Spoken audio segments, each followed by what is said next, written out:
شاہ عبداللطیف بھٹائی اور علامہ محمد اقبال۔ اقبال کے ساتھ تو ستم ظریفی یہ ہوئی کہ ایک جابرانہ ریاست نے انہیں ان کے انتقال کے 9 برس بعد اپنا ملک الشعراء قرار دے دیا۔ یوں وہ متنازعہ ٹھہرے اور مجھے اس بات کا بہت دکھ ہے۔ ایک گروہ انہیں پیغمبرانہ درجہ دیتا ہے اور دوسرا ان کی بے خبری پر آمادہ۔ شاہ سائیں ایک مشترک میراث ہے۔ انہوں نے نہ صرف ساری سندھ کو نظم کر دیا بلکہ انسانی رویوں، نفسیات اور سماجی پیچیدگیوں کو جس سہولت سے سمجھا اسی نوع کی بے ساختگی سے بیان کر دیا۔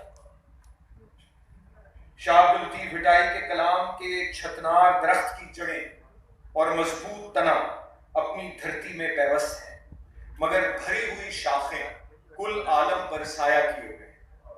وہ ساری دنیا کے خوشحال اور آباد رہنے کے لیے دعا گو ہیں۔ ہمارے لطیف ثانی شیخ ایاز کی جڑیں اور تنا بھی اپنی دھرتی میں پیوست اور شاخیں ساری دنیا پر سایہ کی